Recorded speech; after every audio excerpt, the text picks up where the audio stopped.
Assalamualaikum warahmatullahi wabarakatuh. Baiklah, kembali lagi dengan saya, Windy Afriani Azhari, dengan NIM C1C018128. Saya mahasiswi Prodi Akuntansi Universitas Jambi. Baiklah, kali ini saya akan memaparkan materi mengenai akad musyarakah. Adapun materi yang akan kita bahas nanti yaitu yang pertama, pengertian akad musyarakah. Yang kedua, jenis akad musyarakah. Yang ketiga, dasar syariah. Yang keempat, penetapan akad nisbah dalam musyarakah. Dan yang terakhir yaitu perlakuan akuntansi atau PSAK 106. Kita masuki ke materi yang pertama yang akan kita bahas yaitu pengertian akad musyarakah. Secara bahasa, al-syirkah yang berarti al-ikhtilaj atau pencampuran atau persekutuan dua orang atau lebih, sehingga antara masing-masing sulit dibedakan atau tidak dapat dipisahkan. Sedangkan menurut Dewan Syariah Nasional MUI dan PSAK nomor 106 mendefinisikan musyarakah sebagai akad kerja sama antara dua pihak atau lebih untuk suatu usaha tertentu, di mana masing-masing pihak memberikan kontribusi dana dengan ketentuan bahwa keuntungan dibagi berdasarkan kesepakatan sedangkan kerugian berdasarkan porsi kontribusi dana tersebut. Nah, selanjutnya yaitu jenis akad musyarakah. Berdasarkan eksistensi, yang pertama, syirkah almik mengandung arti kepemilikan bersama yang keberadaannya muncul apabila dua orang atau lebih memperoleh kepemilikan bersama atas suatu kekayaan atau aset.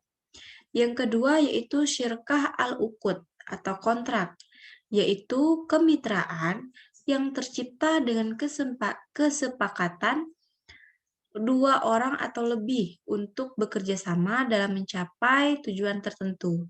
Yang pertama yaitu syirkah aqdan, yang kedua syirkah wujuh, yang ketiga syirkah i'nan, dan yang terakhir yaitu syirkah mufawadah.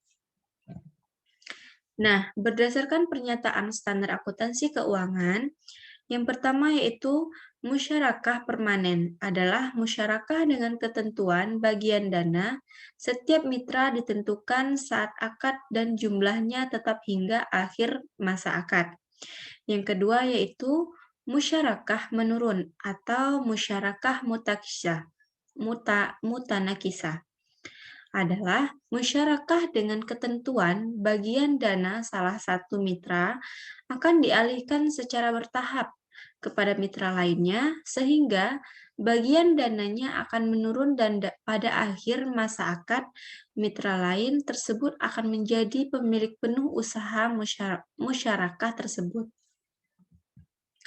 Nah, adapun dasar syariah. Dasar syariah dibagi menjadi dua. Yang pertama Al-Quran dan yang kedua yaitu As-Sunnah. Nah, materi selanjutnya yaitu penetapan nisbah dalam akad musyarakah. Yang pertama yaitu pembagian keuntungan proporsional sesuai modal. Dengan cara ini, keuntungan harus dibagi di antara mitra secara proporsional sesuai modal yang disetorkan, tanpa memandang apakah jumlah pekerjaan yang dilaksanakan oleh para mitra sama ataupun tidak sama.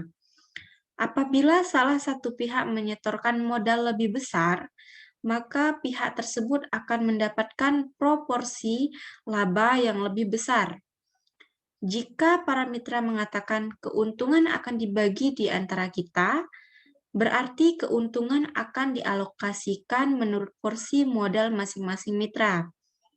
Nah, yang kedua yaitu pembagian keuntungan tidak proporsional dengan modal. Dengan cara ini, dalam penentuan nisbah yang dipertimbangkan bukan hanya modal yang disetorkan, tapi juga tanggung jawab, pengalaman, kompetensi, atau waktu kerja yang lebih panjang. Nisbah biasa ditentukan sama untuk setiap mitra, 50/50 atau berbeda dengan 70/30 misalnya, atau proporsional dengan modal masing-masing mitra. Nah, materi yang terakhir yaitu perlakuan akuntansi. Akuntansi yang pertama, akuntansi untuk mitra aktif dan mitra pasif. Yang kedua, akuntansi untuk pengelola dana. Nah, sekian pemaparan materi dari saya. Saya akhiri. Wassalamualaikum warahmatullahi wabarakatuh.